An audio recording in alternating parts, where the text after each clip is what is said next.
افغانستان کے دارالحکومت کابل میں قطر کے وزیر خارجہ کے خصوصی ایلچی برائے انسداد دہشت گردی اور ثالثی ڈاکٹر مطلق بن ماجد القحطانی نے کہا ہے کہ قطر افغانستان میں استحکام لانے اور آپس میں صلح صفائی کے لیے مدد اور ضروری سپورٹ کے لیے تیار ہے۔ یاد رہے کہ قطر کی ثالثی کے نتیجے میں طالبان اور امریکہ کے درمیان دوحہ میں کامیاب مذاکرات کے بعد ایک امن معاہدے پر دستخط کیے گئے تھے، جس کے بعد افغان حکومت اور طالبان نے ایک دوسرے کے قیدیوں کو رہا کیا۔ اس معاہدے کے تمام نکات پر عمل درآمد کو آسان بنانے کے لیے قطری سفارتکاری سرگرم ہے۔ ترکی میں قطر کے سفیر جناب سالم مبارک آل شافی نے کہا ہے کہ خلیجی بحران کو حل کرنے کے لیے کسی بھی پہل میں اس بات کو سنجیدگی سے لیا جائے کہ قطر کسی بھی صورت میں ملکی خود مختاری پر سمجھوتا نہیں کرے گا اور نہ ہی ڈکٹیشن اور کسی دوسرے کی بالادستی قبول کرے گا۔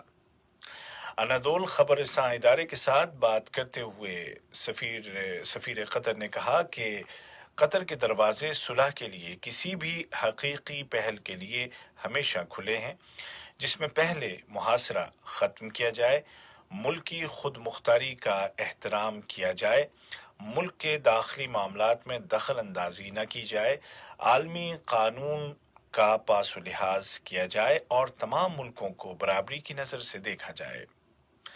قطر کے سفیر جناب سالم مبارک آل شافی نے مزید کہا کہ محاصرے کے باوجود قطر نے عالمی سطح پر کووڈ-19 کا مقابلہ کرنے کے لیے جاری انسانی اور رضاکارانہ کوششوں کی پہلی صف میں اپنا وجود منوایا ہے۔ یہ خبریں آپ اردو ریڈیو قطر سے سن رہے ہیں۔ وزارت صحت نے اعلان کیا ہے کہ ملک میں کورونا وائرس کو شکست دے کر مزید 1844 افراد صحت یاب ہو گئے ہیں اور اس طرح ریکور ہونے والے مریضوں کی کل تعداد 49,413 ہو گئی ہے، جبکہ کل 1716 نئے کیس رجسٹر کیے گئے اور 4 افراد زندگی کی جنگ ہار گئے۔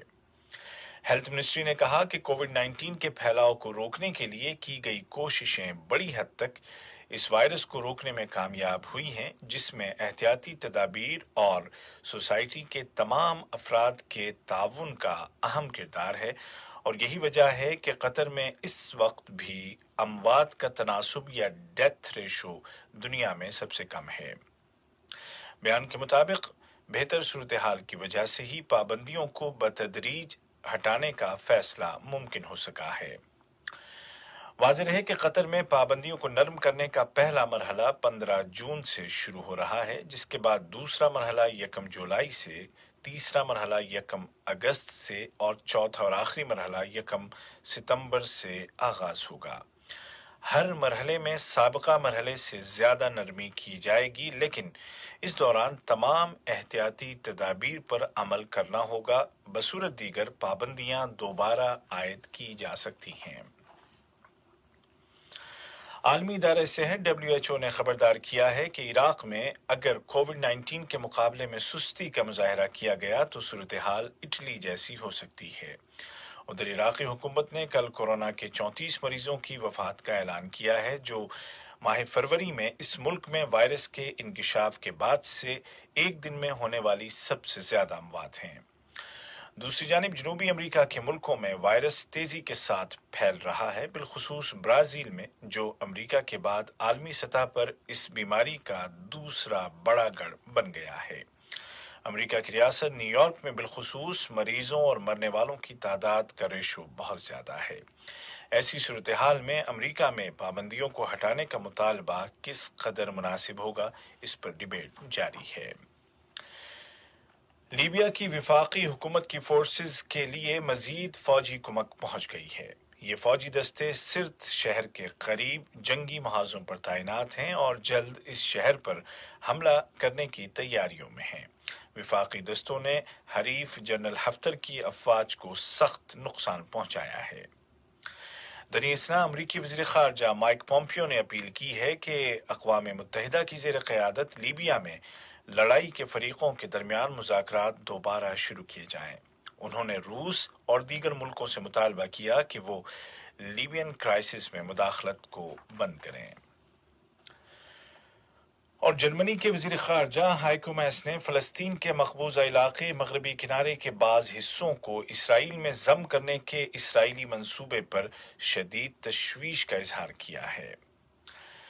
القدس میں اسرائیلی وزیر خارجہ گیبی اشکنازی کے ساتھ ملاقات کے بعد انہوں نے اپنے خیالات کا اظہار کرتے ہوئے مزید کہا کہ اس طرح کے اقدامات کے نتائج کے متعلق جرمنی کو بھی دیگر یورپی ملکوں کی جانب سے ظاہر کیے جانے والے خدشات لاحق ہیں اور یہ اقدام بین الاقوامی قانون کے مطابق نہیں ہے۔ آج کا پہلا نشریہ ختم ہونے سے قبل اس وقت کی اہم سرخیاں ایک مرتبہ پھر سن لیجیے۔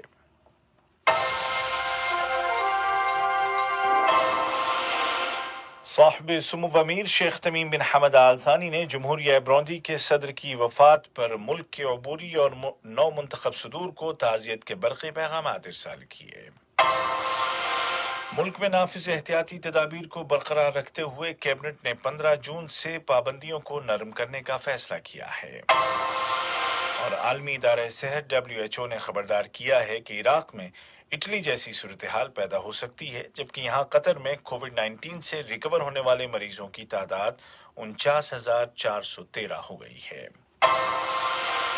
اردو ریڈیو قطر سے آج کا پہلا مفصل نشریہ اپنے اختتام کو پہنچا۔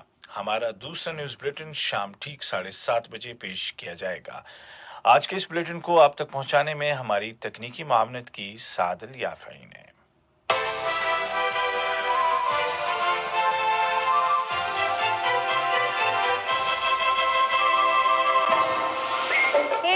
دلی کا